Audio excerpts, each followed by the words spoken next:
assentar. Amém. Amados, abra sua Bíblia em Lucas 6. Um texto bem breve, de 47 a 49. Lucas 6, de 47 a 49. Amém? Glória a Deus. No 47 diz assim: qualquer que vem a mim e ouve as minhas palavras e as observa, eu vos mostrarei a quem é semelhante. É semelhante ao homem que edificou uma casa e cavou e abriu bem fundo e pôs os alicerces sobre rocha. E vindo a enchente, bateu com ímpeto a corrente naquela casa e não a pôde abalar, porque estava fundada sobre rocha. Mas o que ouve e não pratica é semelhante ao homem que edificou uma casa sobre terra, sem alicerces, na qual bateu com ímpeto a corrente e logo caiu. E foi grande a ruína daquela casa. Amém? Amados, nós estamos aqui hoje para falarmos justamente sobre fundamentos. E eu me sinto assim muito à vontade de falar, porque é algo assim que já vai fazer quase 30 anos, desde os 18 que, aí já faz a soma aí, já sabe quantos anos eu tenho, né? 48. Mas já fazem 30 anos que eu trabalho na construção civil. E aprove a Deus me levar para um segmento da engenharia com cálculo estrutural. Então, quando eu li esse texto aqui, eu fiquei muito à vontade, porque o Senhor me deu essa possibilidade de entender o que verdadeiramente significa gerar, projetar e construir uma casa sobre uma boa fundação. E é nisso aqui que nós vamos nos deter nessa hora. Eu não sei quais são os teus sonhos, qual é a casa que você está projetando para si, se é uma realização profissional, se é a paz de espírito tão desejada, eu não sei. Mas eu sei que, independente de qualquer que seja o teu sonho, a casa que você pretende ter, ela tem que ter uma boa fundação. E essa fundação aqui, o texto fala que qualquer que vem a mim e ouve as minhas palavras.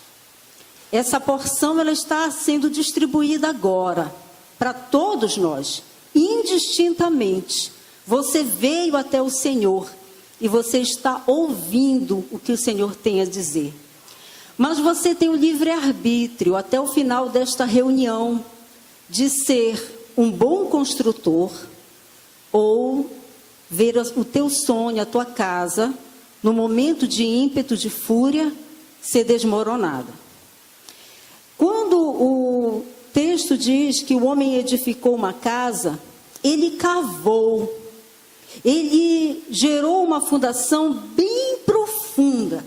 Então, uma das primeiras coisas que a gente tem que fazer quando nós projetamos uma casa, um edifício, seja qual for a edificação, é um cálculo, né? O calculista, ele conhece a mecânica dos solos, ele sabe, ele vai verificar o tipo de solo. Aqui o texto diz que uma foi edificada sobre rocha e a outra foi edificada sobre uma terra ou areia. Então, há 3 tipos, eu não vou me alongar sobre esses tipos de solo, mas o solo rochoso, aquele solo consistente, independente de qualquer que seja a quantidade de pavimentos que você vai colocar nessa casa, nessa análise de solo você sabe que ela vai poder realmente sustentar toda a carga que vai ser lançada. Quando ele lançou sobre a rocha, ele fez um estudo. Um bom construtor tem que fazer esse estudo, tem que fazer um bom planejamento, tem que calcular. Normalmente, as fundações mais bem eficazes são feitas por estaca. E quando é um terreno arenoso, ele não tem consistência lateral. Vem logo abaixo do lençol freático, e é por isso que quando vem, o texto fala, bateu a corrente com ímpeto, por isso ela desmoronou. Essa fundação, amada, ela é feita ao longo do tempo. Ela não é de imediato.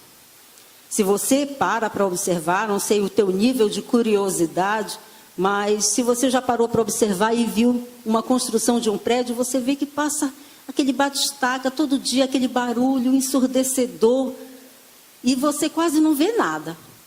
Só depois de muito tempo é que você começa a ver as primeiras lajes, as primeiras fundações aparecendo. Por quê? Porque ele teve que buscar uma profundidade.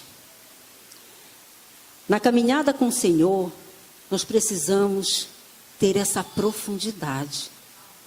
Nós precisamos ter essa persistência, para que seja aprofundado, para que o fundamento ele se estabilize, ele alcance um nível profundo de consistência, de sedimentação, para que então possa vir o que vier, você possa estar com a sua casa edificada, você possa estar com o seu lar, com os seus projetos, com os seus objetivos todos fincados numa base firme. E o texto vai falando aqui que todos dois, talvez em determinado momento, o projeto até fosse o mesmo. Aqui não diz se era, fala da casa, não diz se era 2 pavimentos, mas vamos dizer que seja o mesmo tipo de projeto, com os mesmos compartimentos. Mas um buscou um fundamento mais firme e o outro não. Às vezes nós nos deixamos levar por esse imediatismo. Às vezes nós começamos a olhar e ver a vida do irmão A, o irmão B prosperar, alavancar, ou até as pessoas mesmo na nossa vizinhança, pessoas, colegas de trabalho, que não temem a Deus, que vivem uma vida religiosa, e você começa a se questionar. E eu, que sou dizimista, eu que entrei agora numa igreja, eu agora com essa história de discipulado, eu agora com essa história de ter que estar compartilhando a minha vida, falando, prestando conta. Muitas das vezes, isso começa a contaminar o teu projeto. Isso começa a gerar em você a dúvida. E você começa a utilizar materiais que não vão gerar a consistência necessária para você ter uma edificação segura. Você começa a introduzir no seu dia a dia com a insubmissão, a falta ali, não participa de célula, não participa de discipulado, não justifica a sua ausência, e você começa a colocar outros ingredientes. E você começa a justificar. Não, é porque eu preciso trabalhar mais, porque eu estou no meio de uma grande obra na minha casa, eu estou no meio de um projeto de vida. É muito comum nós dedicarmos mais tempo para aquilo que nos apetece, aquilo que nos enche, aquilo que vai trazer um resultado imediato, do que gerar primeiramente no Espírito, nos submetermos a toda uma leitura que o Senhor já fez, porque Ele é o nosso projetista, Ele é o calculista, Ele é que estabelece para nós os projetos. Nós só temos que dizer, eis-nos aqui. Quando o Senhor começou a trabalhar na minha vida, eu passei 10 anos numa igreja que a gente, às vezes, costuma dizer tradicional, e eu fui muito bem alimentada. No meu eu fui muitíssimo bem alimentada. Sempre dou esse testemunho para o nosso discipulado. Mas houve um momento em que o Senhor disse, eu preciso te fazer crescer mais. Eu quero me dar a conhecer mais. E o Senhor foi permitindo algumas coisas na minha família. E eu fui começando a ficar sobrecarregada. E quando eu vim, aprove ao Senhor me trazer para cá, através da vida de uma só pessoa, o que Ele disse foi o seguinte: tenha fé. Eu não sei, mas vamos orar. Quem participou do discipulado anterior entende o que eu estou falando. Porque o meu nível de problema, minha carga era tão grande, porque eu não sabia o que fazer, como resolver. Eu era a única convertida dentro da minha casa. Meus filhos, o mais velho ainda era adolescente, a outra era uma criança. E eu me via sozinha, sufocada. Mas quando você pede a direção do Senhor, e quando você se deixa realmente dirigir por Ele, esse mínimo de experiência que já te trouxe até aqui, ela é suficientemente capaz de fazer gerar em você uma confiança tal, que mesmo que a pessoa chegue com você e diga, olha, eu não sei o que fazer, mas vamos orar. Isso soa, o Espírito Santo traduz dentro de você com confiança. Porque tanto você quanto aquela pessoa, aquele sacerdote, o teu líder, o teu discipulador, ele vai estar verdadeiramente imbuído de estar uno com você. Ainda que ele não saiba o que fazer. E eu quero dar um alerta para você, amado. Não pretensamente olhe para o seu líder, para o seu discipulador e ache que ele é o teu guru, porque ele não é. Ele não é o Senhor, o Todo-Poderoso personificado ali, não é. Lemos ainda há pouco que não devemos confiar em homens. Essa confiança não é a confiança de depositar de crédito, mas de depositar toda a minha segurança.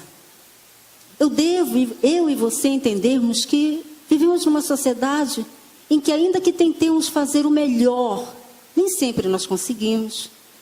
E o teu líder, o teu discipulador é essa pessoa limitada também.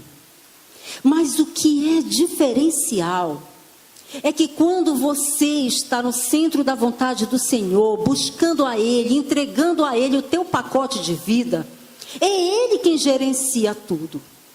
É Ele quem toma aquela pessoa limitada, finita, passível de erros, como é o teu líder, teu discipulador, e Ele utiliza para te dar o caminho, porque foi assim que aconteceu comigo.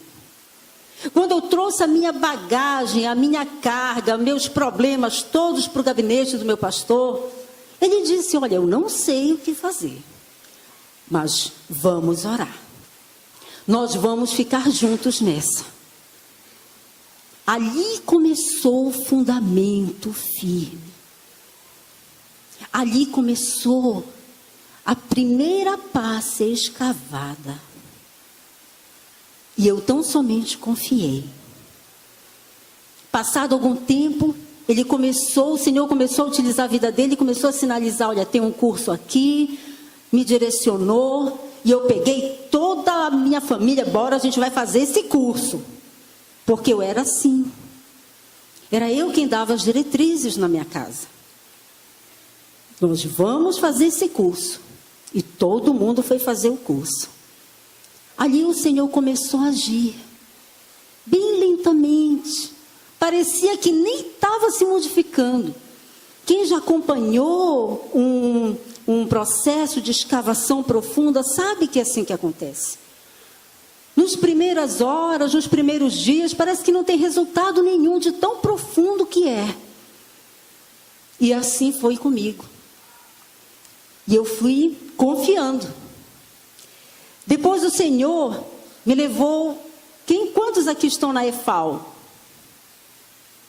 Olha, amados, eu quero encorajá-los a fazer a EFAL. Amém? A EFAL é a nossa escola de formação. Você jamais vai poder estar numa profundidade de relacionamento se você não conhecer a palavra. Você precisa. Ela é a nossa principal fundação. É a palavra do Senhor. E ali na escola de líderes, no EFAL, eu fui fazer. E quando eu cheguei lá, minha primeira professora era uma pessoa que nem falar direito falava. Não que ela falasse totalmente errado, mas havia alguns erros de português, que a gente é meio crítico, né? E era no anexo, o anexo não tinha ar-condicionado, calor, 4 gatos pingados, um deles era o meu colega ali, irmão José, que está ali. Fizemos uma excelente amizade. E todas as demais turmas com ar refrigerado. Eu havia participado da primeira aula com uma dupla, um casal maravilhoso, colega de profissão. E eu disse, eu quero ficar nessa turma. Mas o meu nome não estava lá. E o Senhor, Ele sempre te dá, amado, liberdade. Quando você está num banquete, você pode comer a iguaria que você quiser. Mas se o Senhor gerar no teu coração e disser, você vai comer só isso, ainda assim você pode desobedecer e comer o que está à vontade. Foi assim comigo. Eu cheguei, meu nome não estava na lista daquele casal maravilhoso de professores, mas estava nessa que falava o português meio errado, numa sala quente, com 4 gatos pingados. E eu disse, eu vou continuar. Porque a minha aliança não tinha sido com homens, tinha sido com o Senhor. Mais uma profundidade da pazinha para escavar. As turmas da escola de líderes, 6 meses já tinham findado, eu já estava 1 ano e nada de terminar. Uma pessoa que tem um perfil dinâmico e engatar com uma só professora, mas o Senhor estava me provando, o Senhor estava me ajustando. Porque foi através dessa experiência com aquela mulher que o Senhor me levou para o Veredas. E eu, mais uma vez, vou pegar toda a minha família e vou levar para o Veredas. Mas aí já houve um diferencial. No dia em que eu ia convidar o meu esposo, criou-se uma briga. E eu, no auge da minha fúria, eu disse, também eu não vou, também assim não quero. E quando eu me acalmei um pouquinho, o Espírito Santo, com aquela voz que você já conhece, que ele falou ainda há pouco com você, essa voz suave e doce, ele disse, você não quer que ele vá? Então convide.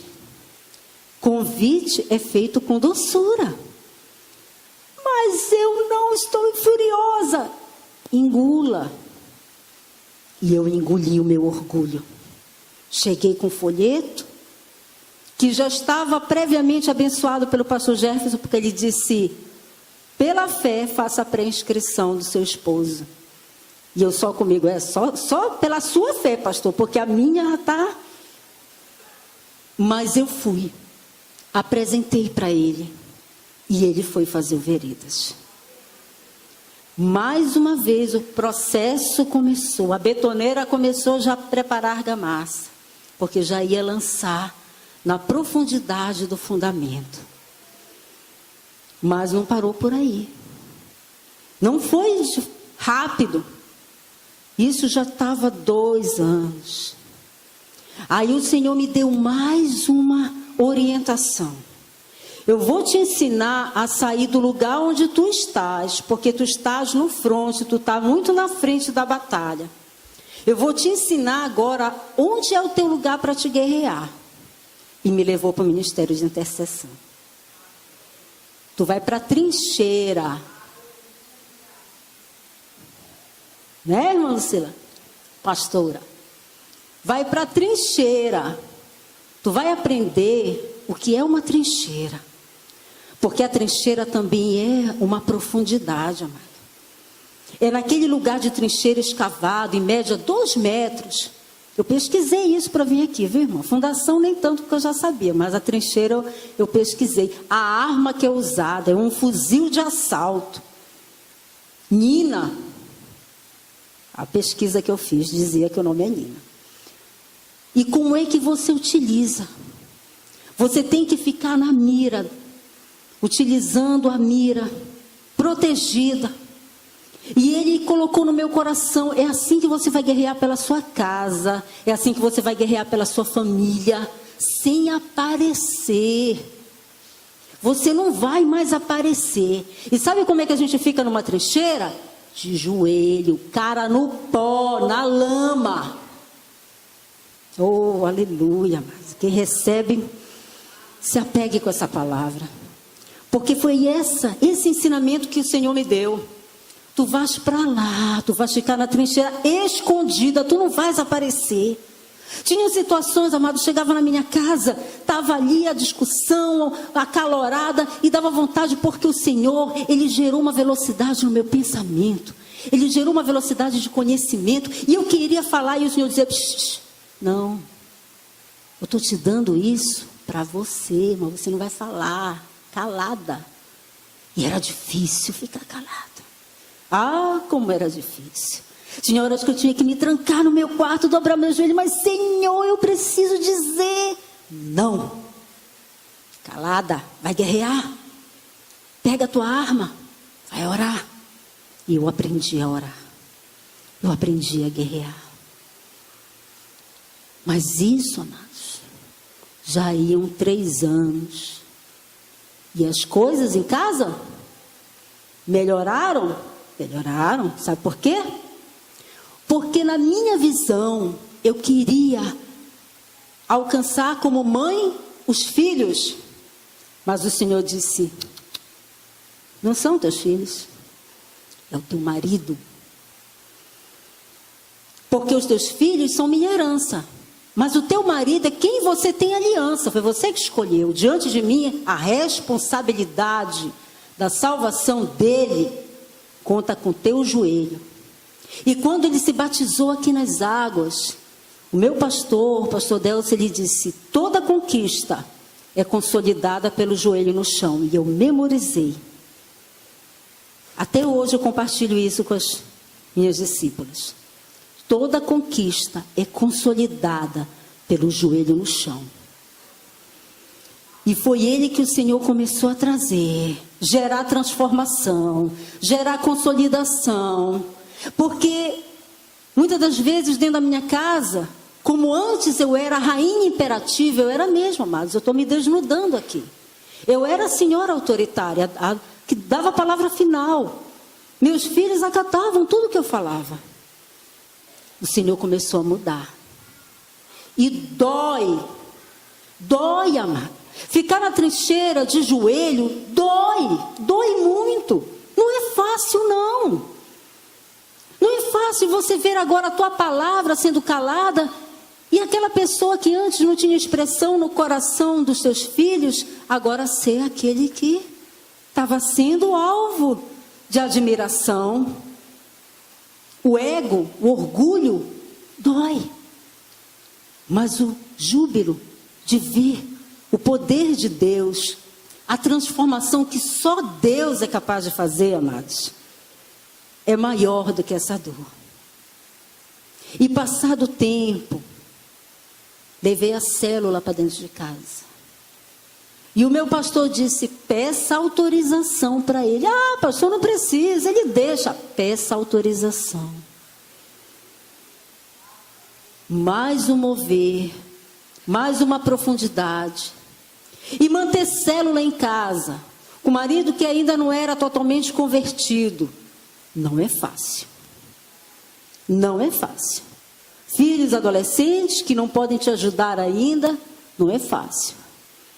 Você trabalhando fora, não é fácil. Mas eu mantive, pela graça. Sabe por quê, amados?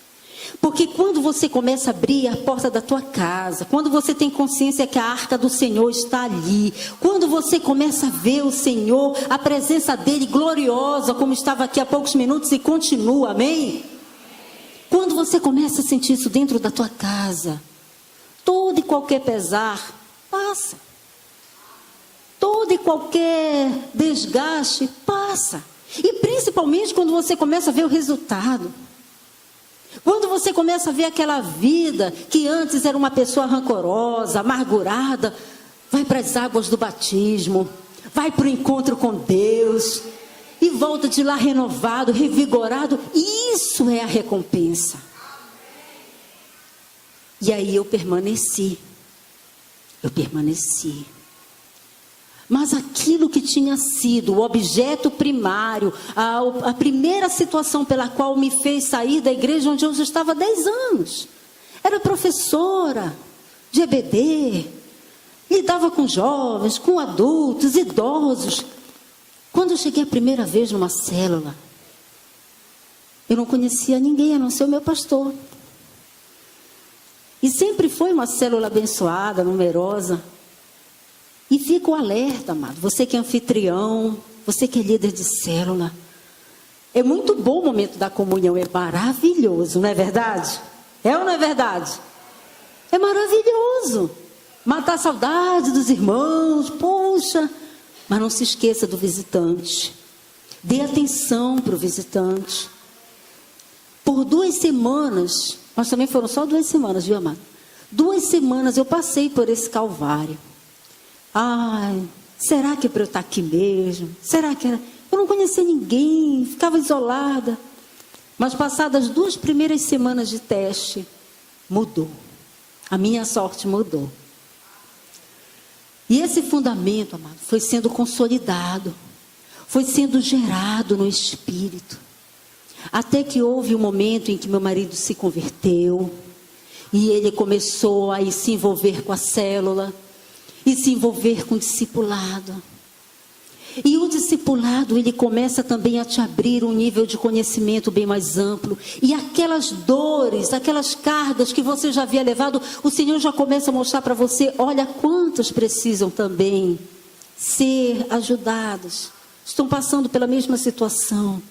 Precisam da tua palavra. E essa profundidade, amado, desses fundamentos, vejam que, voltando ao texto, essas 2 pessoas passaram pelo mesmo nível de ímpeto, de fúria, das correntes, da tempestade. É isso que você vai compartilhar quando você começa a passar pelo deserto. Quando você começa numa liderança de célula, que você começa a compartilhar. Quando você vai para um discipulado, para um 1 a 1, que você começa a expor, você ouve aquela pessoa. E o Espírito Santo começa a traduzir, dar um mapeamento, um relatório completo do que acontece com ela. E você começa a sentir amor. Amor, amado. Amor. Porque o ser humano, ele sempre experimentou o sentimento de amor, mas logo no início da sua fase, é aquele amor apenas, o amor egoísta, o amor de filho, o amor que quer só o mingau. Depois ele evolui mais um pouquinho e vai tendo os relacionamentos na amizade dos colegas, mas é sempre um amor de troca, com base de troca. Quando você começa a ter filhos, é que você começa a entender que é dar sem esperar em troca. E é esse nível de amor que o Senhor quer nos aperfeiçoar. Nós estamos no tempo de aperfeiçoamento dos santos, amém? É nesse nível que o Senhor quer nos levar.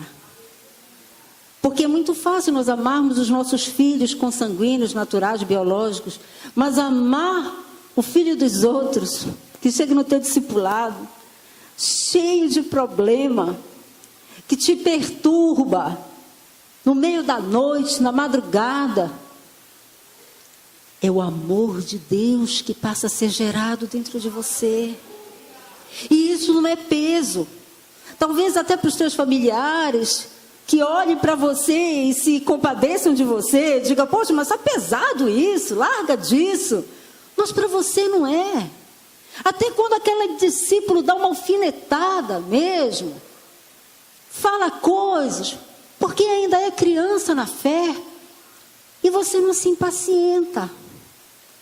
Não que você goste, mas você não se deixa abalar por aquilo, porque você entende que aquela pessoa precisa demais do amor de Deus. E aprove ao Senhor, amado, se você já está numa célula, numa liderança, há 1 ano, eu te desafio a caminhar mais 1 ano com essa liderança. Se você já está há 5 anos, eu te desafio a caminhar mais 5 anos com essa liderança. Mas se você já está há 10 anos com essa liderança, eu te desafio a permanecer com essa liderança. Sabe por quê, amado? Porque é na persistência. É gerando esse fundamento profundo que você vai usufruir das benesses do Senhor. Nunca olhe o seu líder, o seu discipulador, como um Deus. Ele não é. Ele é uma pessoa. Mas ele é usado por Deus. Ele é um profeta. Se você não confia nele por qualquer coisa, utilize o que a palavra de Deus diz. Pelos frutos conhecereis se a árvore é boa ou má. Mas se ele não tiver nada que bulhe a sua idoneidade, se ele não for uma pessoa corrupta, se ele não for uma pessoa mascarada, mas simplesmente você gostaria que ele fosse diferente, permaneça com ele. E o Senhor vai usar a vida dele para te fazer crescer. Nesses fundamentos, nesse ímpeto, foi aqui que veio a diferença entre esses dois construtores. Um edificou na rocha, mas o outro foi na areia. E foi grande a queda desse que estava na areia. Amado, quando você completar a tua carreira, encerrar, guardando a tua fé, é nesse nível que você começa a transbordar do amor do Senhor. É isso que as pessoas, elas sentem. Muitos chegam e perguntam: como é que você consegue ter uma célula que tem uma grande quantidade de mulheres e mulheres que falam muito, e como é que elas conseguem se compreender? Nós vivemos uma experiência no retiro que participamos, 2 pessoas que aprove ao Senhor trazer para o nosso aprisco, né? Mas como agregadas, né?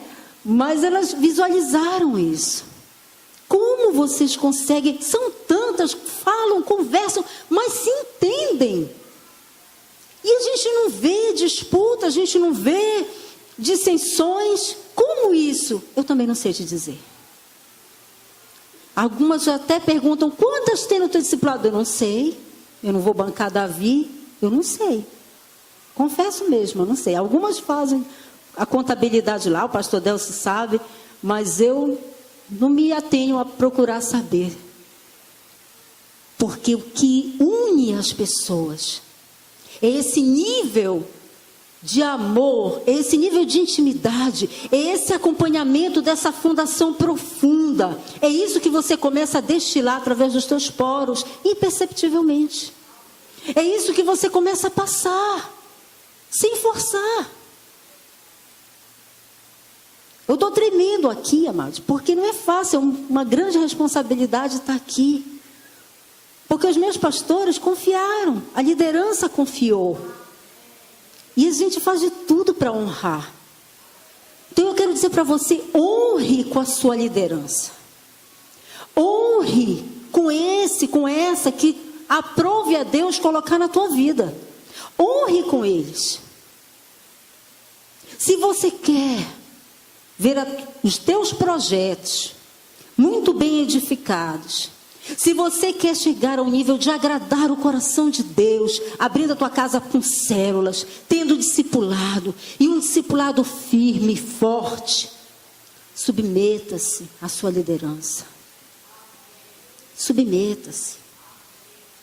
Beba, sugue. Nós brincamos entre nós que a gente já chega com canudinho para sugar dos nossos pastores. Né, Gelma? E a gente faz isso. No retiro de levitas, a nossa equipe de célula, nenhuma canta, nenhuma toca, e a gente estava lá. Fazendo o quê? Sugando. Tinha mel ali, tinha néctar. E a gente estava lá no meio. Então, amado, se submeta. E então você vai ter uma casa, a sua casa, bem erguida, para a honra e glória do Senhor Jesus. Amém? Um aplauso ao Senhor. Aleluia.